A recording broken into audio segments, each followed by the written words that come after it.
Okay, continuing from our previous video, we are at 3.4. Like the video, subscribe to the channel, share the content with anyone in grade 12 doing math this year. I think even technical math will benefit from these questions, so share there as well. Drop a comment if there's anything that you didn't understand that you want me to re-explain, or content that I've not covered that you still want to see.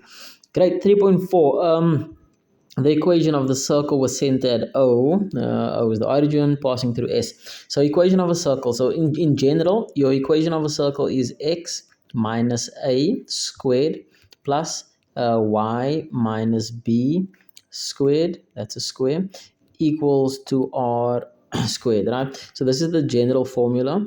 Those are squares, let's make them look like twos, right? That's the general formula, where a and b is your center. So a and b is the center, but they've told us in this question that the center is the origin.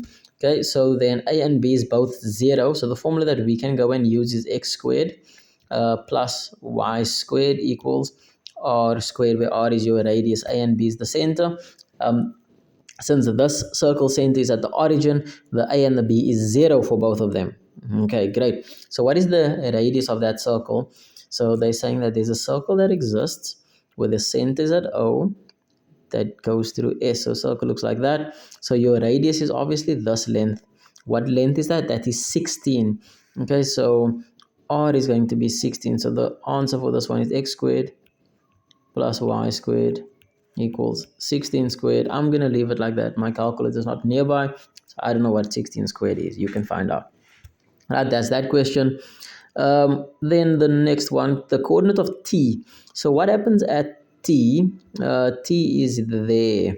Right, so what is t? T is the point of intersection between the y-intercept, the y-axis rather, and this line, or mt, mr. Okay, so let's do this. Let's go find the equation of mt. Since it's a straight line, the c value will be the value of, well, the y value of t. So, okay, we want to find the equation of mr. So we're finding equations again. So it's going to be y equals mx plus c. It is a straight line. We already know m because we found the equation of lq, and they are parallel. So this equation and this equation are the gradient of those two are the same thing. Okay, so let's say the gradient, so m of lq is going to equal to m of what is the line we're finding? Mr.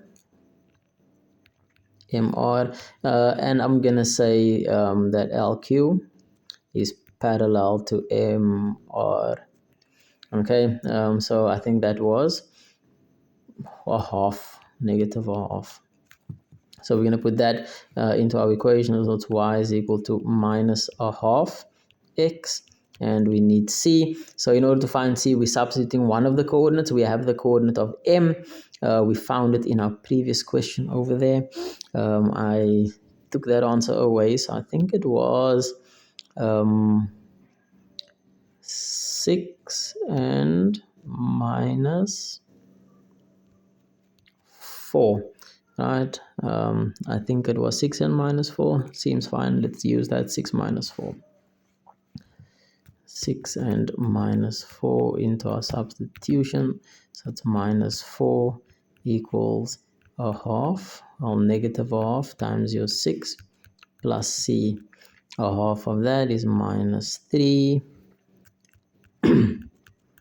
So we're adding 3 on both sides, so c is equal to minus 1. So your equation is y equals minus a half x minus 1. So this is the y value of my intercept.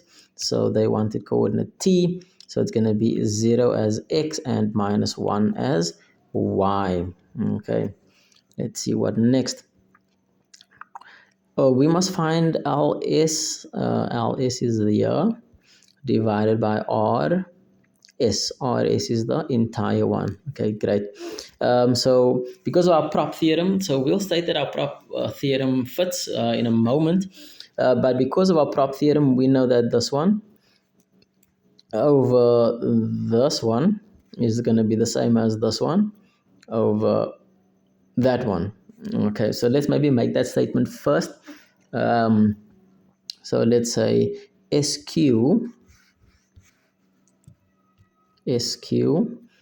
over SM is equal to LS RS. LS RS. Okay, these are S's. The reason for this is prop theorem.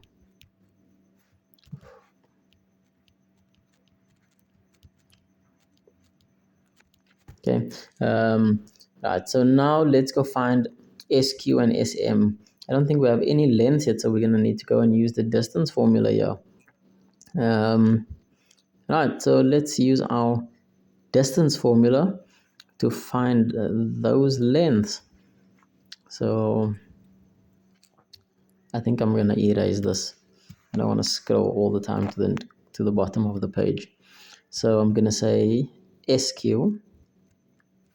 is equal to the square root. We know our distance formula. It's x1 minus x2. This gets squared plus y1 minus y2. Again, this is on your formula sheet. Go find it there. Go use it. But you should at this point know it off by heart. Know the minuses are inside the bracket. The plus is in between the brackets. Okay, that's maybe one of the common mistakes that I see.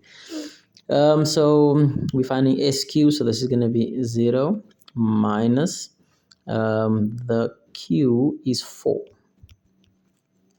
This is going to be squared plus y1. So it's going to be your negative 16. And the other one is minus 8. So I'm going to say plus 8. And this is going to get squared. Plus 8. What just happened there? Great. Okay, plus 8. It was a minus 8. So I put a plus 8 in there. Okay, so the rest of this is calculator work. I'll put all of this in your calculator. 4 squared is 16. Plus that is going to be 8 squared, which is 64.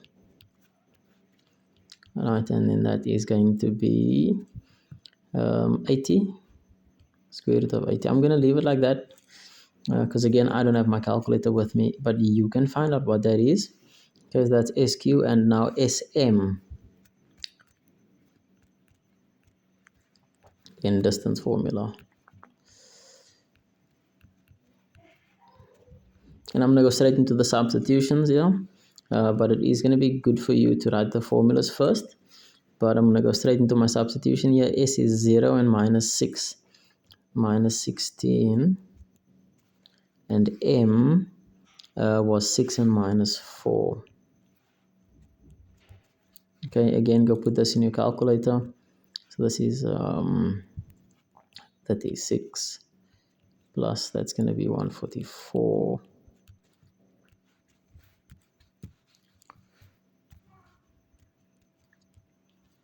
And that's going to be 50, 80, 180.